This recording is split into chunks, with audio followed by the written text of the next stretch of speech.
And we are recording. So, I'm Dylan. Hi, Chuck McConnell. Uh, Chuck is my grandfather. Known him for 15 years. Let's start. Okay. Okay, so first question is, what lessons did your parents instill in you, and does this involve who you are now? My mom and dad were pretty much aloof. Mom was an introvert, and she left the life lessons, I guess, to my interactions with my friends and my sister, if you would. Mm-hmm. And my dad worked all the time, so he was never ever home. And even on the weekends, we only interacted very little. So I would think the life lesson that they taught me was, believe it or not, family is first. Because I missed it. Mm-hmm. I wanted it a lot, and I didn't get it. And so for me, family's always been number one. Me and your grandmother, and then of course, your mom and your aunt, and then now you and Sammy. So family's been the central point for me. So, and I think that's carried over because I missed it as a kid. Mm-hmm. I did have fun with my friends, and I did have fun with, my brother and my sister, but I really missed the interaction with the parents. Okay. Remind me, what time period was your childhood? Born 1956, and it's what now? 2017? Yep. September 2017. Is that what you were getting at? Pretty much. Okay. Okay, so what struggles did you and your family face when you were a kid leading up to when you moved to Japan and from then on? Well, from 0 to 3, I was born in London, Ontario, Canada. We lived up there for a short time. Dad was not pleased as a certified accountant up in Canada, so he decided to go to D.C. and became a certified public accountant. Prior to that, Dad was a World War II vet. Got his degree in University of Southern California in accounting, of course. And when we were in D.C., Dad obtained a job at the General Accounting Office. They've changed their name to General Accountability Office, I think, now. But he worked for those guys, and shortly after, when I became 3, we lived in Maryland then, they gave him a posting in the embassy in Tokyo, Japan. So we went there in 59 to 63. So we were there for 4 years. 59 to 63, 4 years. That is... Yeah, 1959-63. If you think about it, 1959 wasn't too far past World War II, just past the Korean conflict. World War II ended in 46. Yep. So 59 was merely 13 years later, and with the devastation that happened in all the major cities in Japan back then, the United States had a huge civilian and military presence there. And so a lot of money was spent by the government to get services from the locals so that they could re-inject dollars and give them job opportunities while they were rebuilding their economy. See, that's what I always figured. It was about like the U.S. Japan defense treaty and all that, with like how they decided we need to transfer a bunch of citizens and get some jobs running to bring the economy back up there. Absolutely. There was a period of time post-1946 that Japan was referred to as occupied Japan until it became their own sovereign nation again, and they had their constitution and they had elected officials. I don't know how long that was, but I'm fairly certain that by the time we got there, it was just Japan as a sovereign nation, and they were respected as a different nation. If you understand your history a little bit, and I think I'm speaking correctly, one of their constitutions is they didn't want to spend all their resources on a defense. So they asked the United States to maintain their defensive mechanism, and we agreed. So a great deal of their money went into the economy to build and manufacture.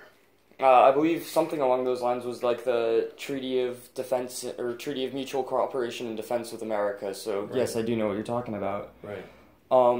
Okay. So what traditions did you and your family have when you were a kid, and do you still practice any of them?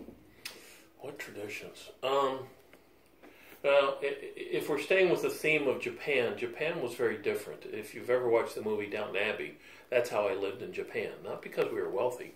In comparison to the Japanese economy we were, Dad probably made about $26,000, $27,000 a year. But in 1959 to 1963, that amount of money in the Japanese economy was probably equivalent to making $1 million a year today. I'm kind of exaggerating there, but there wasn't much to purchase there. It was all labor. So we probably had 4 or 5 upstairs maids, 3 or 4 downstairs maids. The bulk of them lived with us.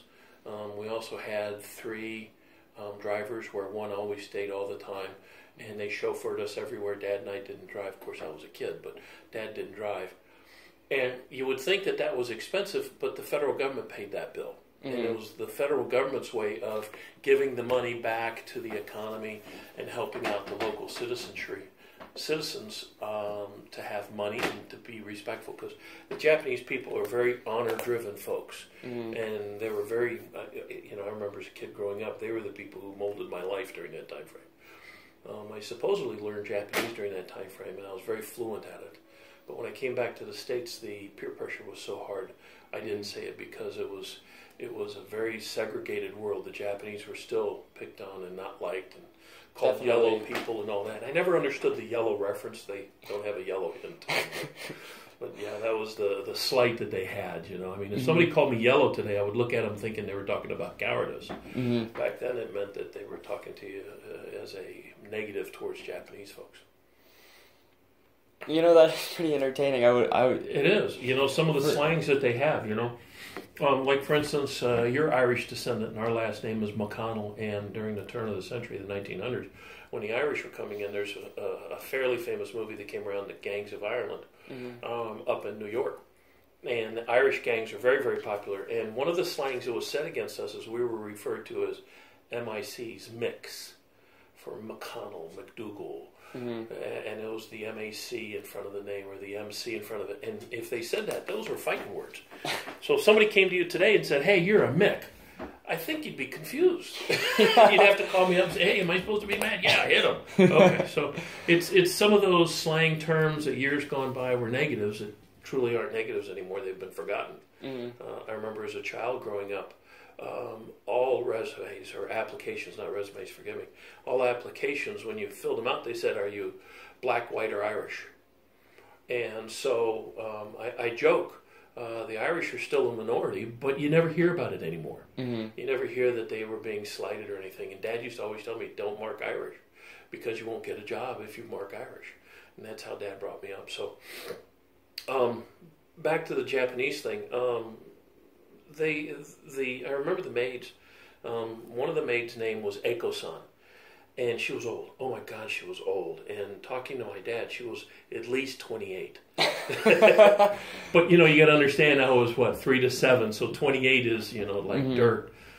Such a nice lady, but I remember her chasing me around with a fly swatter. When I got in trouble, I got swatted with a fly swatter. That darn thing stung. The thing that apparently got me in trouble the most was, I don't remember the name of the walls, but a lot of partitions between rooms were sliding doors made of rice paper with little white squares. Yep. And as a little kid, punching those white squares was the bomb. So I would walk around punching holes in those things. That probably cost 50 cents to fix it, or a quarter, but, Eiko-san and the other maids had to take the old piece out and glue the new piece in, and boy, she did not like it when I punched that paper. So I really enjoyed doing that. Yeah, I know, it's funny. Well, I've got another traditions question for you.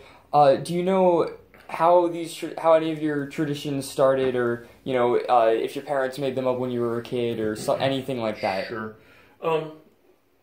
Your grandmother and I carried on traditions that our family, my side of the family, did, and one of the big traditions was Thanksgiving and Christmas. Big deal for us.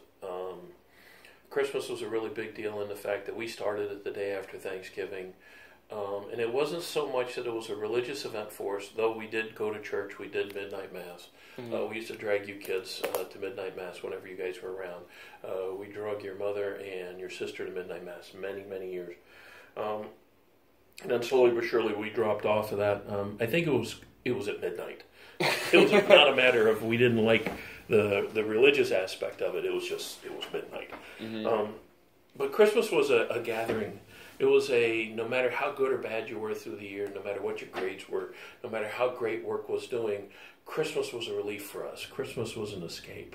Mm-hmm. And so we couldn't have it long enough. And so the day after Thanksgiving, we started a tradition where you would go out and chop a tree down, and then we would go to the house and we would decorate the house and spend all day long fixing the house up for Christmas.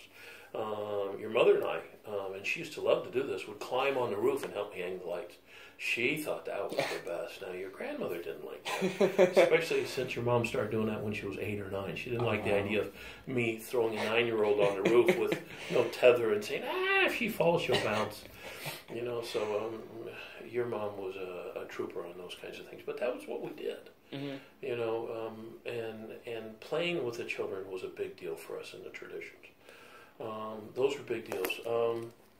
Another tradition that we did that my mom and dad didn't do that we started, again going around the family value thing, was when we had a bad time, when life was tough, when work was tough, or when finances were tough or whatever, we always saved a little bit of money to jump in a car and go to a nearby town, about 100 miles away maybe, and rent a hotel room and just camp out there. Mm-hmm. And so we used to go to Memphis all the time. We would go and pick up your mom and your sister from school, already have them packed, and at 3:30 we'd get in a car, boom, off to Memphis we would go. We'd rent the hotel room. It'd be in the middle of the summer. Make sure the hotel had a nice swimming pool and a gazebo. Marriott Courtyard was our favorite. It was a brand new hotel, and they gave us military discounts. It was like $35 a day. Mm-hmm. We would order pizza and just have a good old time, and they would swim all day long.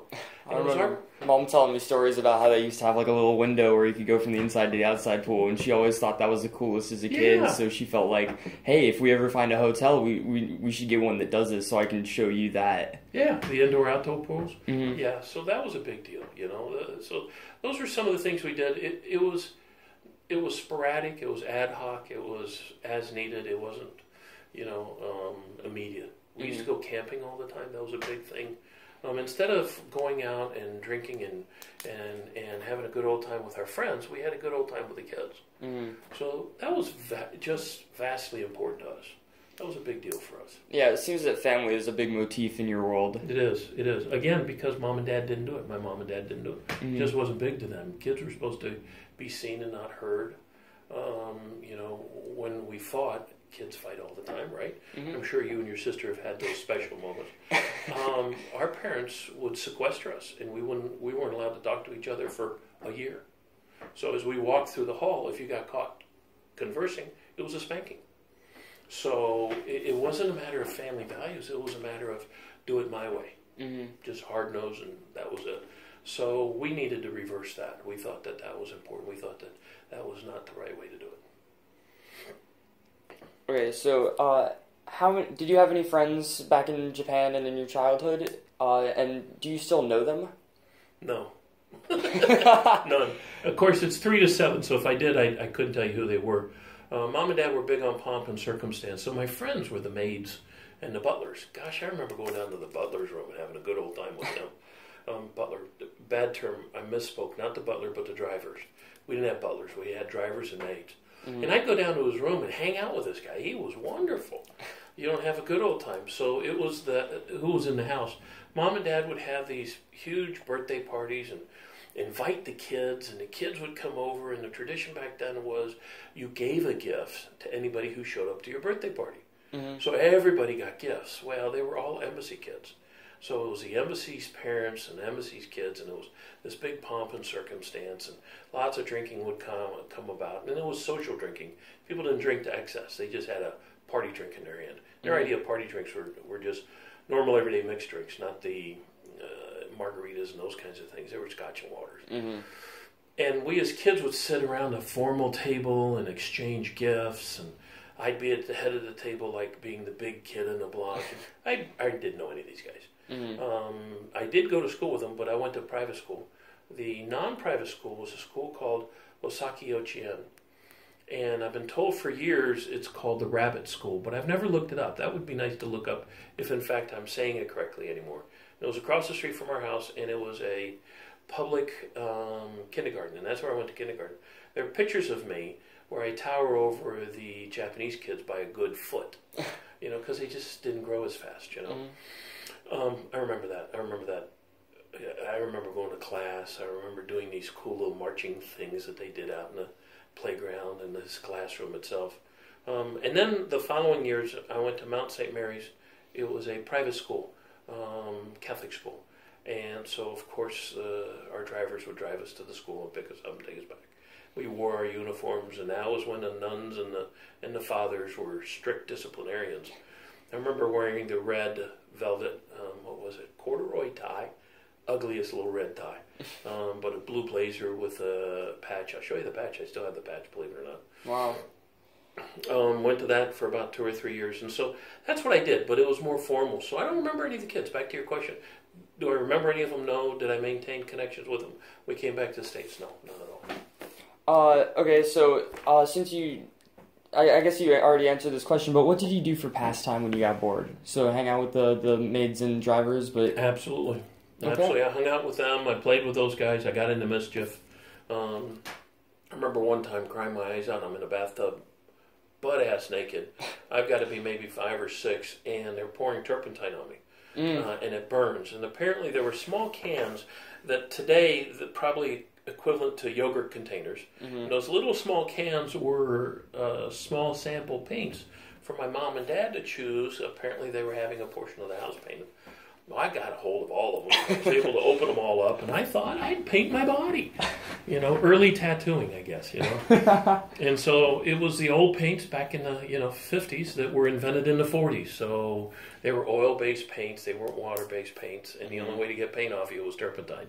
And so I remember being in the tub and a scrub brush and a maid and being scrubbed with it. And it stung. It stung. You can blame my complexion today to that, Seems you don't like tattoos today still. No, not at all. Okay, so that's it for our first 5 questions. Okay. So it's about to get really unorganized. You ready? That's okay. All right, so what was your social status in Japan? I was a kid. I had none. For me, mom and dad, different. Mom and dad were part of the embassy. My mom was a stay-at-home mom. It was unacceptable for mom to have a job. It was considered you were lower class if mom had to have a job. Dad was a government employee, part of the embassy, and his job was to audit military operations in Asia. And so he did early audits in places like Vietnam prior to the Tet Offensive and those kinds of things. And his job was to see how monies were being spent and if they were being spent correctly, and then he reported to his superiors. Dad eventually became what they call the GS-17, which they don't have anymore. And 15, 16, and 17s back in the day were presidential appointed, so you couldn't get those positions unless the president said yes, and it went before Congress and you were approved. Wow. And Dad's job, by the time he became a GS-17, was to go on very secret missions. He would be pulled from the house with a convoy of folks. They'd take him to Andrews Air Force Base when we lived in Virginia and put him on a private helicopter, and the helicopter would fly him to an undisclosed location. Wow. To get on a military aircraft to go to whatever base he would go to. And while he was in the helicopter, he would open up closed, sealed orders that would tell him which chief of staff he was going to audit. And the reason they were so secret is so people wouldn't try to cover up anything that they were doing that was considered nefarious. And so when he was done with his reports, he would submit his reports to Congress. And so when we were in Japan, Dad was probably a GS-13 by that time, still fairly up there. And so because of that, I remember going to a lot of embassy occasions. Friday nights was dinner and a movie. And so we would go to an Air Force base. Tachikawa Air Force Base was the name of it. Since then closed. And we would go to the officers club and we would eat dinner and then watch a movie. And as kids, what would happen was they'd have normal everyday eating area. They'd have a dance floor and a stage. And so as kids were allowed to go to the dance floor and lay out and watch the movie that was being displayed on the stage. Because there was nothing like the internet or Netflix or anything. So you weren't watching movies at all. In fact, I remember when we got our first TV, it was 1965. 1965. And it was back when we were back in the States, and we were the first ones in the neighborhood to have it. And Dad bought a color TV, and everybody thought we were rich. Yeah, they came out in probably 55, 56. That's late 50s. If you look at TV, late 50s is when they started to colorize. And so to get a color TV post that was, they were expensive, and people would go, that's a bit frivolous, you know what I mean? But anyhow, so we would go do that, and it was like every Friday we did that. And so I think Dad was pretty high in the totem pole. I mean, think about it. They don't just have a normal laborer and they buy them all these maids and drivers Our house, to give you an idea, the size of the house was 11 bedrooms on a 10-acre lot, and we had a koi pond in the back. Wow. And it was all maintained by the gardeners and all that. I just don't remember the gardeners, but somebody maintained it, somebody mowed it, you know. That's huge. Yeah. I mean, you got to understand. I know you probably didn't watch Downton Abbey, but in Downton Abbey they showed the bells ringing downstairs in the kitchen area. We had the same thing, except for it was electronic. It was buzzers, so every room had a buzzer. And so when my mom pushed a buzzer electronically, it would buzz down in the maids' rooms or in the kitchen area. And I remember seeing the buzzers across the wall that would say dining room, and one of them would have to scurry into the dining room and ask my mom what she wanted.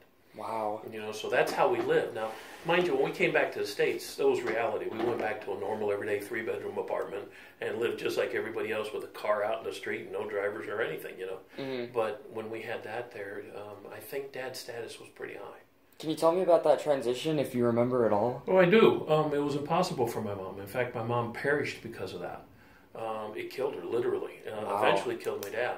And what I mean by that is that when we were in Japan, prior to Japan, Mom and Dad had just gotten married. I was born 6 years past my brother and sister because my mom, all of us kids were breech babies. And so they had to do a C-section for my sister. And she was born in 49 and my brother was born in 50. Wow. And then I came along in 56. They told her that if she had another child, she'd probably die because she couldn't have another C-section. And to keep you from having the gory details, C-sections back then were pretty primitive. Yeah. When we're off record, I'll tell you a little detail behind it. But if she had a third one, she would die. So, being good Catholics, they abstained for 5 or 6 years. And then I popped along, and luckily they were able to turn me and have a normal birth. But when we went to the States, Mom and Dad were still only 5 or 6 years married, from the States to Japan. And when we got to Japan, all of a sudden, Mom had all this opulence. Dad was at work, and he was prestigious. Then we came back to the States, and, you know, we took a cruise ship across, and then we got to Hawaii after 10, 15 days of cruising. We jumped on a jet airplane and took a jet airplane to the States. All of that, most people didn't do. They didn't fly. Back then, not a ton of people did. It was post-World War II. Yeah. Post-Korea, you know, the airline industry was just blossoming. You know, that was Howard Hughes, the weird guy, right? With the long fingernails and phobia of dust and all that. Well, that was in its heyday when he was inventing TWA. And when we got to the States, I remember Dad bought a brand new car in California, and we drove it 3,000 miles across the States to D.C. because they gave him that much time off to get to work. And then all of a sudden, she went from all these maids upstairs and chauffeurs and all that to us. Yeah. And Mom became a recluse. Mom started to drink heavily, started to become verbally abusive. Dad, instead of dealing with it, would just stay at work. Mom would go to bed at 1 or 2 in the morning and not wake up till 3 or 4 in the afternoon. Became a huge hypochondriac and died at the age of 49 because she did so little, her muscles and bones atrophied. Wow. And so she was laying on the couch and the body just simply expired. 49 years old. And so you got to figure Mom lasted about 10, 15 years. And then my dad lasted only a few years after that. He went through 2 more wives. He got heavy into drinking, and then he died at the age of 58. So, you know, he lasted, 10 more years. And I think it was the transition. I think it went from having all that opulence and then not having it. And seeing a lot of people that they knew that were up, but they were already up there, you know, and they stayed up there, like the congressmen and the senators and the ambassadors and those kinds of folks. We just visited that rank structure for a short period of time, you know, so that was a very tough transition for them. We as kids, we saw it happen, but we didn't know what was going on. Yeah. You know, we're just kids. We're observing at that age. Do you know how old you were when your mom died and your dad died? It was 1974 when my mom passed away. I had just turned 18. I had been in the service for a year. I ran away from home at age 16 and then joined the Air Force. And at 17 and 20 days, I joined the Air Force. And so I was stationed at Vietnam when my mom passed away. Wow. And so I was, 18? I had just turned 18. Mom passed away in April. And then Dad passed away 9 years later in 1983. And at that point in time, I had married, I've been married for, gosh, how many years now? We married in 77, so it was 83, so it was like, 6 years, 7 years, 6 years. Yeah, we've been married about 6 years. We were stationed in Alaska, and we had just gotten up there in May, and my dad passed away the day after Christmas of 1983. Wow. Yeah, and I thought he had made it to 59, but I miscalculated. Dad had just turned 58, and it was because he drank too much. The liver gave way. So, why did you move to Japan? Were you aware of any of the pro-communist riots or anything like that? No, I didn't know any of that jazz. You know, a couple of reasons. One is if you didn't see it physically yourself, you didn't do it. Plus, I was young. Yeah. And then secondly, there was no such thing as major news like we see. Fox News hadn't been invented. CNN hadn't been invented. It was ABC, CBS, NBC. That's all it was. And it was non-cable TV, and you had to have a TV. And in most cases, TVs weren't allowed to be on during the day. So we were only allowed to watch TV an hour or two a day, and that was about it. And so none of us kids wanted to watch news. That was just boring. Yeah. So and news wasn't on 7/24 like it is today. Yeah. Today you can go to a dozen different channels and get all sorts of news. Most of it's not news. Most of it's opinion. Yes. You know, it's not factual. Somebody got shot. A missile was launched. We get that, but we get a lot more opinion today. Whereas back then it was factual news. It rained on Sunday. Susie got shot. Henry joined the military, and it was a half-hour news, and that was it. And you had two news segments. You had a dinner news segment somewhere between 5 and 6, and then you had a 10 or 11 news segment, and that was it. That's all you got. Also, during the 1 hour session, they snuck in some sports, they snuck in some weather.